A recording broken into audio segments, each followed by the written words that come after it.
যিনি কুন বললে ফায়াকুন হয়ে যায়। সুবহানাল্লাহ কোন। তিনি শুধু বলেন কুন হও, হতে দেরি লাগে না। সুবহানাল্লাহ কোন।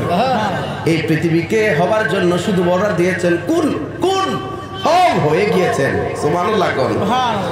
ওই পুত পবিত্র মহান আল্লাহ, যিনি আকাশ বাতাসের মালিক, আসমান জমিনের মালিক, সাগর নদীর মালিক, ওই আল্লাহ ডাক দিয়ে বলেন সুবহানাল্লাযী আসরা বিআবদিহি লাইলাম মিনাল মাসজিদিল হারাম।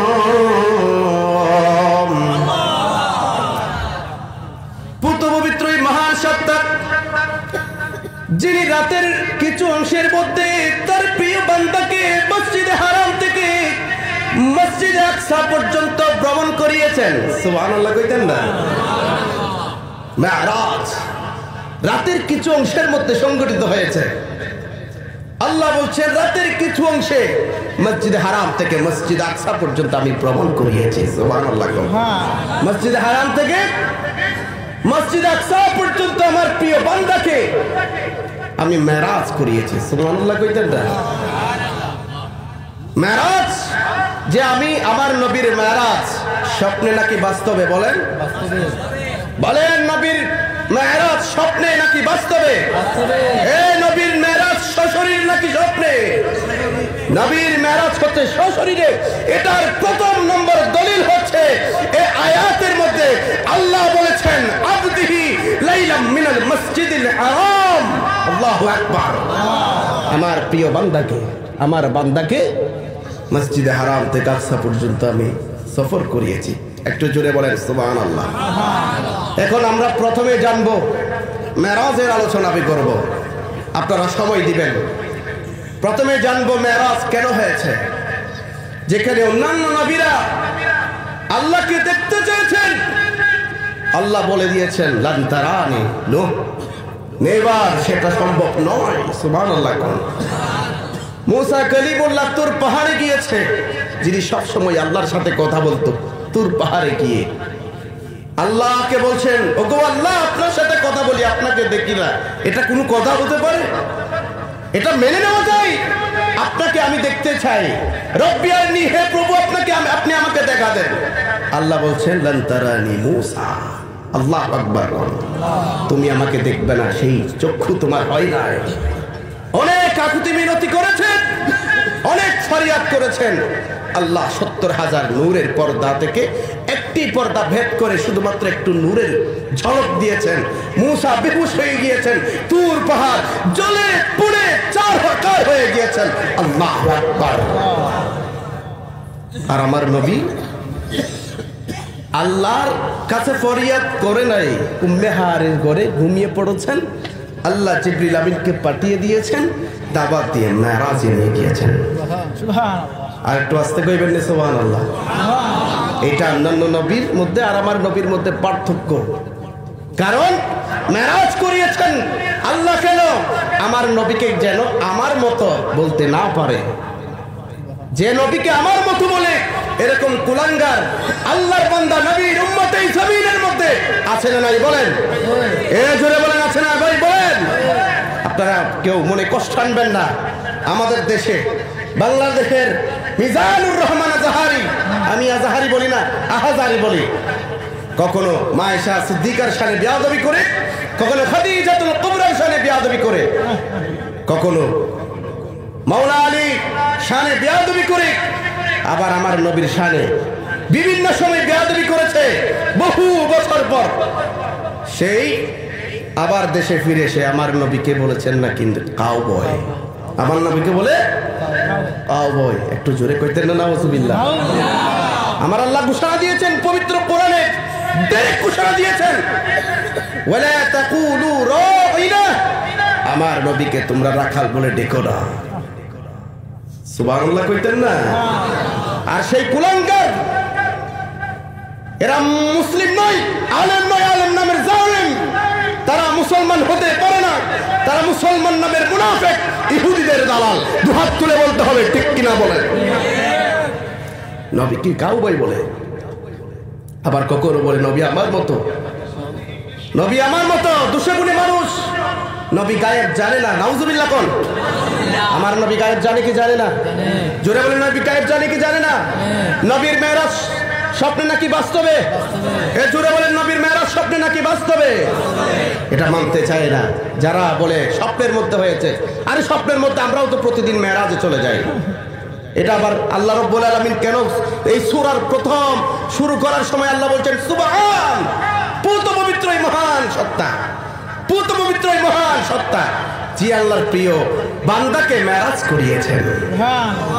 বিশ্বাস করবেন, এই জন্য আল্লাহ বলে দিয়েছেন আগে সুবহান, পূত পবিত্রই মহান সত্তা, যিনি কুন বললে ফায়াকুন, যিনি অর্ডার করতে দেরি লাগে কবুল হতে দেরি লাগে না। জোরে কন্যা সুবহানাল্লাহ। সেজন্য আল্লাহ জানে মেরাজকে সবাই অনেকে অস্বীকার করবে। আবু জেহেল বলছেন মোহাম্মদ মনে করেছিলাম এতদিন ছোটখাটো পাগল, এখন দেখছি বড় পাগল হয়ে গেছে। সে নাকি রাতের কিছু অংশের মধ্যে মেরাজে গিয়েছেন। কোথায়? হারাম। কোথায়? বাইতুল মাকদাস।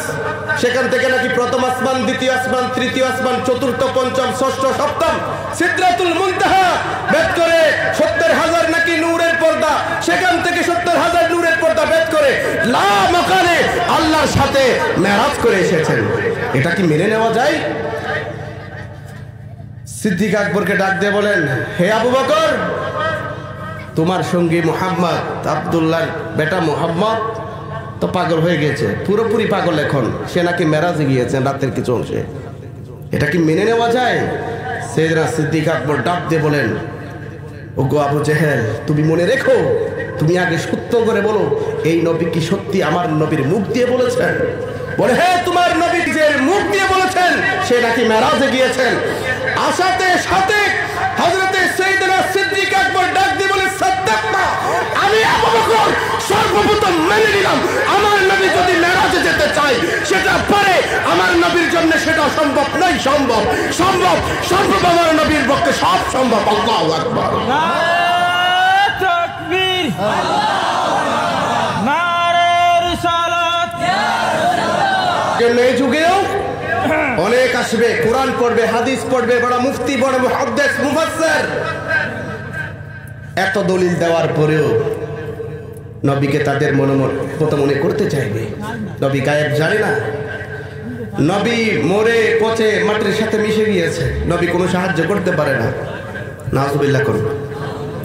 আবু জেহেল বলছে, তুমি চাঁদকে যদি দ্বিখণ্ডিত করতে পারো তাহলে আমি মনে করব তুমি আল্লাহর রাসূল। সুবহানাল্লাহ পড়েন না? আমি আল্লাহর রাসূল এটা মেনে নিব, কালমা পড়ে মুসলমান হয়ে যাব। আমার নবী বলছেন, ওগো আবু জেহেল, শুনেন, আমি চাঁদকে দ্বিখণ্ডিত করব, তুমি কি মেনে নিবে? কালমা পড়বে? আমার নবী সাথে সাথে ইশারা করলেন, চন্দ্র দ্বিখণ্ডিত হয়ে নবীর কদমে পড়ে গেলেন। ডুবে যাওয়া সূর্যকে আসরের ওয়াক্তে নিয়ে এসেছেন। আল্লাহু আকবার বলেন।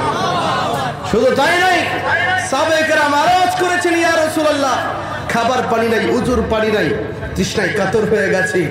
আমার নবী দোয়া করলেন, নবীর দু হাত দিয়ে এমন ভাবে পানি ঝর্ণা প্রবাহিত হয়ে গিয়েছে, সবাই তৃপ্তি সহকারে পানি পান করেছে, উজু করেছে, আবার দোয়া করেছে, পানি ঝরা বন্ধ হয়ে গেছে। সুবহানাল্লাহ। নবী কি আমার মতো নাকি? কথা বলেন, আমার মতো? তাহলে এত প্রমাণ দেওয়ার পরেও আবু জেহেল, আবু লাহাব, উতবা, সাইবা, এই কাফেররা ঈমান আনে নাই। সেই জন্য দলিলের নাম ইসলাম নয়, মহব্বতের নাম ইসলাম। কথা বলেন, ঠিক কিনা বলেন? অনেকে বলে আমরা দাঁড়িয়ে নবীকে সালাম দিই, এরা নাকি আমরা বেদাত করি। নবীকে দাঁড়িয়ে সালাম দেওয়া বেদাত নাকি ইবাদত? ঘুরে বলেন, ইবাদত নাকি বেদাত? বেদাত নাকি ইবাদত? আমরা নবীকে দাঁড়িয়ে সালাম দিই, এটা আমরা তৃপ্তি পাই। আমরা এটা ফরজও বলি না, সুন্নাত বলি না, আমরা এটা মুস্তাহাব আমল বলে করি। ঠিক কিনা কথা বলেন? মুস্তাহাব আমলের জন্য কোনো দলিল প্রয়োজন হয় না। কথা বলেন, ঠিক কিনা বলেন? যুগে যুগে, কালে কালে বুজুর্গানে দ্বীন আল্লামা সাহেব কিরবা ফুলতলি আলাইহির রাহমা প্রাণ ভরে মহব্বতের সাথে চোখের পানি ছেড়ে দিয়ে ঘন্টার পর ঘন্টা দাঁড়িয়ে নবীকে সালাম দিয়েছে। ঠিক কিনা কথা বলেন? আমরাও নবীকে দাঁড়িয়ে সালাম দিতে চাই কি চাই না? জোরে বলেন, চাই কি চাই না? আমার কথা হচ্ছে, আমরা এটাকে ফরজ, ওয়াজিব, সুন্নাত মনে করি না, এটা মুস্তাহাব আমল মনে করি। তোমাদের ভালো লাগবে, তোমরা নবীকে, যদি তোমাদের ভালো লাগে নবীকে দাঁড়িয়ে সালাম দিবে, আর যদি ভালো না লাগে তোমরা দূরে থাকবে। যারা নবীকে মহব্বতের সাথে দাঁড়িয়ে সালাম দেয় তাদের যদি তোমরা বিরোধিতা করো তাহলে তোমাদের ইমানের মধ্যে সমস্যা আছে না নাই বলেন? কথা বলেন, আছে না নাই বলেন?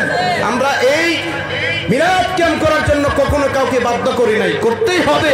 আমরা ফরজ বলি নাই, সুন্নাত বলি নাই, বাধ্য করি নাই। আমরা নবীকে মহব্বত করে সালাম দিই।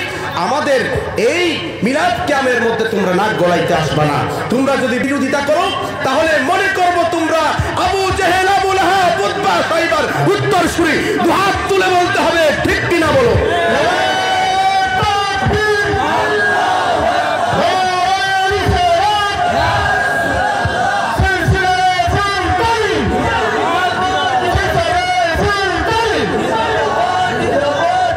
এইবার আসুন দুরূদ শরীফ আমরা পড়ি। দুরূদ শরীফ ইবাদত নাকি বেদাত? দুরূদ শরীফ পড়লে গুনাহ হয় নাকি গুনাহ মাফ হয়? এখন আমার কথা হচ্ছে, এটাও আমরা মুস্তাহাব আমল মনে করি, আমরা পালন করি। আমার ভাইরা, যাদের ভালো লাগবে তারা করবে, ভালো লাগবে না পালন করবে না। আমরা কাউকে বাধ্য করি না। যদি আমরা করি এর মধ্যে বাধা দিতে আসে তাহলে সমস্যা আছে না নাই? কথা বলেন, আছে না নাই? তারা হচ্ছে আব্দুল্লাহ ইবনে উবাই ইবনে সালুলের উত্তরসূরি, যারা নবীর পেছনে নামাজ পড়ে মুনাফিক, আবার নবীকে সবচাইতে ওই মানুষগুলো কষ্ট দেয়। কথা বলেন, ঠিক কিনা বলেন? তারা হচ্ছে ওই আব্দুল্লাহ ইবনে উবাই ইবনে সালুলের উত্তরসূরি, মুনাফিকের উত্তরসূরি। আমরা নবীকে সালাম দিতে চাই কি চাই না? নবীকে নবীর কদমে দুরূদ শরীফ পড়তে চাই কি চাই না? এবার দুহাত তুলে জবান খুলে বলতে হবে, আমার নবী জিন্দা নাকি মরা? জোরে বলেন, জিন্দা নাকি মরা? নবী কি আমাদেরকে সাহায্য করতে পারে কি পারে না? জোরে বলেন, পারে কি পারে না? শুধু নবী না, নবীর ওলিরাও পারে। সুবহানাল্লাহ। সেজন্য আল্লাহ বলছেন, ইয়া আইয়ুহাল্লাযীনা আমানুত্তাকুল্লাহ ওয়া কুনু মা'আস সাদিকিন। আল্লাহর ওলিদের কদমে তোমরা চলে যাও। সুবহানাল্লাহ, সুবহানাল্লাহ কইতেন না জোরে? আল্লাহর ওলির কদমে যাওয়ার জন্য অর্ডার দিয়েছেন কে? এ জোরে বলেন, অর্ডার দিয়েছেন কে?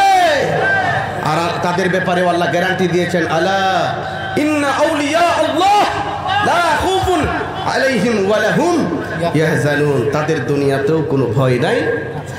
যেদিন সবাই ইয়া নফসি ইয়া নফসি করবে সেই দিনও তাদের কোনো টেনশন নাই। তাহলে আমরা যারা আল্লাহর ওলির অনুসারী, আল্লাহর ওলির ভক্ত মুরিদ আশিক, আমাদের কোনো ভয় আছে? কথা বলেন, কোনো ভয় আছে? কোনো ভয় নাই। আমরা হার হামেশা নবীকে দাঁড়িয়ে সালাম দিব, নবীর দুরূদ শরীফ পড়ব। আমার নবী জিন্দা নবী, আমার নবী মদিনায় পাক থেকে আশিকদের এই দুরূদ শরীফের আওয়াজ, মিলাদের আওয়াজ শুনতে পাই। নবী যদি শুনে, নবী শুনে অবশ্যই খুশি হবে এবং আমাদের জন্য কাল হাসরের ময়দানে, কিয়ামতের ময়দানে আমাদের জন্য সুপারিশ করবে। দুহাত তুলে বলতে হবে, ঠিক কিনা বলে? আল্লাহ আমাদের কবুল করুন। আল্লাহুম্মা সাল্লি আলা সাইয়্যিদিনা মাওলানা মুহাম্মদ ওয়া আলা আলি সাইয়্যিদিনা মাওলানা মুহাম্মদ। আমার ভাইরা, তাহলে মেরাজ কেন হয়েছে? আমার নবী যে আপনার মতো আমার মতো নয়, অন্যান্য নবীর মতো নয়। আমার নবী যে সর্বশ্রেষ্ঠ নবী, ইমামুল আম্বিয়া, সেটার প্রমাণ পৃথিবীবাসীকে দেখানোর জন্য মেরাজ করিয়েছেন। সুবহানাল্লাহ। কেন মেরাজ হয়েছে? অনেক কারণ রয়েছে। কয়েকটি কারণ আমি আপনাদের সম্মুখে তুলে ধরতে চাই। আপনারা কি শুনতে রাজি আছেন না নাই? জোরে বলে, রাজি আছেন না নাই? আমার নবী যেই বিবিকে সবচাইতে বেশি মহব্বত করতেন, ভালোবাসতেন, প্যার করতেন, তিনি হচ্ছেন খাদিজা। সুবহানাল্লাহ। এই খাদিজা আমার নবীকে সবচাইতে বেশি মহব্বত করেছেন, ভালোবেসেছেন, সবচাইতে বেশি সাহায্য করেছেন। সব সময় আমার নবীর মাথার উপর ছায়ার মতো ছিলেন।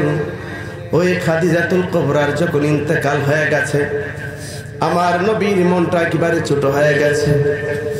নবীজি নিজ হাতে ওই খাদিজাকে গোসল দিলেন, কাফন পরাইলেন, কবরের মধ্যে শোয়াই দিলেন। সবাই দাফন কাফনের পর চলে যায়, কিন্তু নবীজি চাই না, হাউ মাউ করে চোখের পানি ছেড়ে দিয়ে কান্না করতে লাগলেন। সিদ্দিক আকবর ডাক দিয়ে বলে, ইয়া রাসূলুল্লাহ, ইয়া হাবিবাল্লাহ, চলেন আমরা ঘরের মধ্যে ফিরে যাই। সবাই চলে গেছে। আমার নবী ডাক দিয়ে বলেন, ও আবু বকর, তোমার মন চাই তুমি চলে যেতে পারো, আমি যেতে পারবো না। কারণ এখনই আমি যাকে দাফন করে দিলাম, তিনি সাধারণ কোনো মহিলা নয়, তিনি হচ্ছেন আমার বিপদের সঙ্গিনী খাদিজা। আল্লাহু আকবার। তিনি হচ্ছেন আমার বিপদের সঙ্গিনী খাদিজা। এই ইসলামের প্রচারের ক্ষেত্রে সবচাইতে বেশি অবদান আমার খাদিজার। সুবহানাল্লাহ। আমি আমার মাথার উপর সব সময় ছায়ার মতো ছিল। যখনই আমার সাহায্যের প্রয়োজন হয়েছে, টাকা দিয়ে, পয়সা দিয়ে, শক্তি দিয়ে, সব সময় আমাকে সাহায্য করেছেন আমার বিপদের সঙ্গিনী খাদিজা। জোরে জোরে বলেন সুবহানাল্লাহ। এখনই তার কবরের মধ্যে 3টি প্রশ্ন করা হবে। বলেন তো কবরের মধ্যে কয়টি প্রশ্ন আছে? জোরে বলেন, কয়টি প্রশ্ন? 3টি প্রশ্ন করা হবে। মার রাব্বুক, তোমার রবকে। বলেন তো আমাদের রবকে।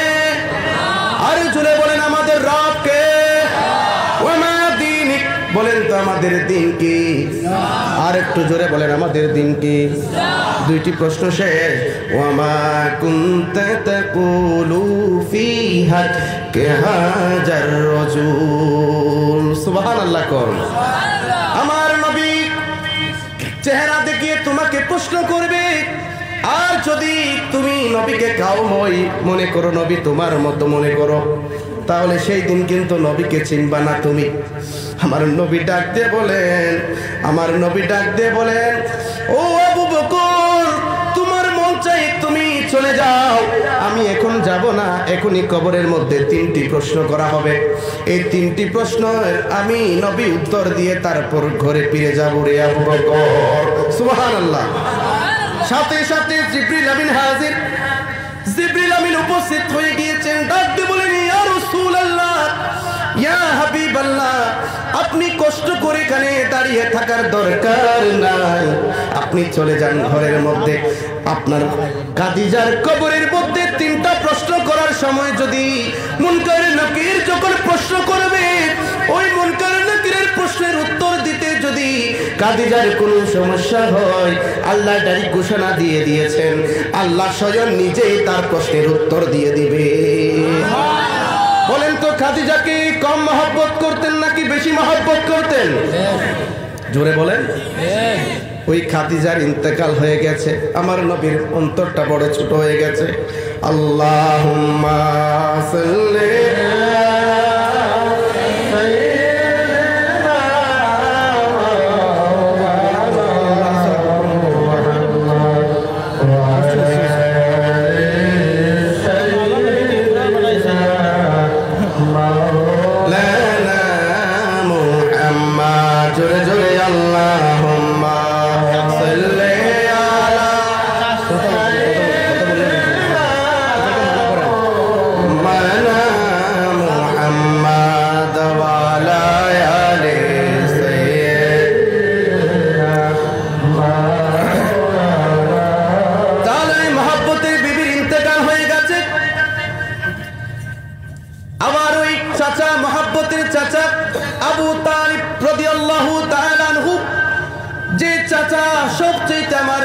বেশি মহব্বত করেছেন, কাফেরদের হাত থেকে সব সময় রক্ষা করেছেন। আল্লাহু আকবার। ওই মহব্বতের চাচা আবু তালিবের ইন্তেকাল হয়ে গেছে, নবীজি একেবারে একা হয়ে গেছে। আবার তায়েফের ময়দানে গিয়েছেন ইসলামের দাওয়াত দেওয়ার জন্য। তায়েফের দুষ্ট ছেলেরা, তায়েফের কাফেররা আমার নবীকে ইট পাথর নিক্ষেপ করেছে, নবীর দেহ থেকে রক্ত জড়িয়েছে। খেয়ে না খেয়ে দিন প্রচারের তরে নিজেকে দিয়েছ বিলিয়ে তাইফের কাফেরেরা চিনল না সে আলো দুষ্ট ছেলেদের পিছু দিল লেলিয়ে পাথরের আঘাতে ক্ষত বিক্ষত হয়ে পাথরের আঘাতে ক্ষত বিক্ষত হয়ে তোমার দেহ থেকে রক্ত ঝরে হে রাসূল তোমাকে ভুলি আমি কেমন করে, একটু জোরে জোরে বলেন না, তোমাকে ভুলি আমি কেমন করে, হাজারো ব্যথা বেদনার পরে ফিরে আসনি তুমি আপন ঘরে, দিনের আলো তুমি ছড়িয়ে দিতে চলে গেলে মদিনায় মক্কা ছেড়ে হে রাসূল তোমাকে ভুলি আমি কেমন করে, বলেন হে রাসূল তোমাকে ভুলি আমি কেমন করে। আমার নবীর দেহ থেকে রক্ত ঝরছে, ওই রক্তাক্ত শরীর কাল নিয়ে খেজুর বাগান রয়েছে, ওই খেজুর বাগানের মধ্যে দৌড় দিলেন, ওই খেজুর বাগানের মধ্যে চলে গেলেন। নবীর প্রিয় সাহাবী হযরতে যায়েদ বিন হারেসা আমার নবীর ওই রক্তামাখা শরীর কানা মুছে দিতে লাগলেন। কূপ থেকে পানি এনে ডাক দিয়ে বলেন, ইয়া রাসূলুল্লাহ, ইয়া হাবিবাল্লাহ, আপনি কান্না করবেন না, আপনার কান্না আমরা সাহাবায়ে কেরাম সহ্য করতে পারি না। সুবহানাল্লাহ। আমার নবী ডাক দিয়ে বলে, নবী যায়েদ, তুমি মনে করছো আমি আঘাত পেয়েছি, কষ্ট পেয়েছি, আমাকে পাথর নিক্ষেপ করেছে এই জন্য আমি কাঁদছি? আরে না না, আমি কষ্ট পেয়েছি এই জন্য আমি কাঁদি না, আমি আঘাত পেয়েছি এই জন্য আমি কাঁদি না। তাইফের কাফের গুলো জাহান্নামী হয়ে যাবে, জাহান্নামের আগুনে যাবে, এই জন্য আমি কাঁদি, তাদেরকে আমি জাহান্নামের আগুন থেকে রক্ষা করতে পারি না। আল্লাহু আকবার। হায়রে কেমন রহমতুল লিল আলামিন নবী, একজন কাফের জাহান্নামের আগুনে যাবে সেই চিন্তা আমার নবী করে, তাদের জন্য আমার নবী কাঁদে। আমার নবী চোখের পানি ছেড়ে দিলেন, নামাজের সিজদায় চলে গেলেন, ফজরের নামাজের সিজদায় চলে গেলেন। আল্লাহ রাব্বুল আলামিন ডাক দিয়ে বলেন, হে হাবিব, ওগো কলিজার টুকরা হাবিব, আপনি কান্না করবেন না, আপনি চিন্তা করবেন না, আপনাকে তায়েফের মানুষগুলো না চিনে হয়তো কষ্ট দিয়েছে, আঘাত দিয়েছে, ইট পাথর নিক্ষেপ করেছে, এই তায়েফের মানুষগুলো আপনার কালমা না পড়েছেন, কি হয়েছে, কি হয়েছে, আপনি টেনশন করবেন না, আপনার এই দাওয়াতি কাজ অসফল হয় নাই, মিস যায় নাই। আপনি যখন এই ফজরের নামাজে দুঃখ ভরা মন নিয়ে কোরআন তেলাওয়াত শুরু করে দিয়েছেন, চোখের পানি ছেড়ে দিয়েছেন, আপনার সুমধুর কণ্ঠের তেলাওয়াত শুনে তায়েফের একদল জিন জাতি, অদৃশ্য জাতি জিন জাতি কালমা পড়ে মুসলমান হয়ে গেছে। মনোযোগ। তাহলে তায়েফের ময়দানে গিয়েছে, তায়েফের কাফেররা পাথর নিক্ষেপ করেছে, নবীর মনে বড় দুঃখ, বড় কষ্ট, বড় বেদনা যন্ত্রণা নিয়ে উম্মে হানের মনে ঘরের মধ্যে শুয়ে পড়েছেন। আমার নবীর মনে বড় কষ্ট, দুঃখ, যন্ত্রণা সহ্য করতে পারে না একজন, তিনি কে? আরে জুড়ে বলেন তিনি কে? সাথে সাথে জিবরিল আমিনকে ডাক দিয়ে বলেন, ওগো জিবরাইল, তাড়াতাড়ি যাও, আমার নবীর মনে বড় কষ্ট, বড় দুঃখ, বড় বেদনা, তাড়াতাড়ি যাও, আমার নবীকে দাওয়াত দিয়ে আর সে আজিমে নিয়ে আসো। সাথে সাথে জিবরিল আমিন উম্মে হানের ঘরের মধ্যে হাজির। আমার নবী ঘুমাই, জিবরিল আমিন ডাকতে বলে, ইয়া ওগো বারিতাল, আপনার হাবিব তো ঘুমাই, এখন কি করব? আল্লাহ রাব্বুল আলামিন অর্ডার করছেন, হে জিবরাইল, যেহেতু আমার নবী ঘুমাই, আমার নবীকে অন্যান্য মানুষের মতো ডাকা যাবে না। সুবহানাল্লাহ। আমার নবীকে অন্যান্য নবীর মতো ডাকা যাবে না। তুমি একটা কাজ করো, আমার নবীর পায়ের তালুর মধ্যে তোমার জিহ্বাখানা লাগিয়ে দাও। সুবহানাল্লাহ। আমার নবীর পায়ে মোবারকের তালুর মধ্যে তোমার জিহ্বাখানা লাগিয়ে দাও। হযরতে সাইয়েদনা জিবরিল আমিন তার জিহ্বাখানা আমার নবীর পায়ের তালুর মধ্যে লাগাই দিলেন। আল্লাহু আকবার। আর একটু জোরে বলেন আল্লাহু আকবার। জিবরিল আমিন লাগাতে দেরি লাগে, আমার নবীর ঘুম ভেঙে যায়। ডাক দিয়ে বলেন, ইয়া রাসূলুল্লাহ, ইয়া হাবিবাল্লাহ, আমাকে আল্লাহ পাঠিয়েছেন আপনাকে মেরাজে নিয়ে যাওয়ার জন্য। আর একটু জোরে কোন সুবহানাল্লাহ।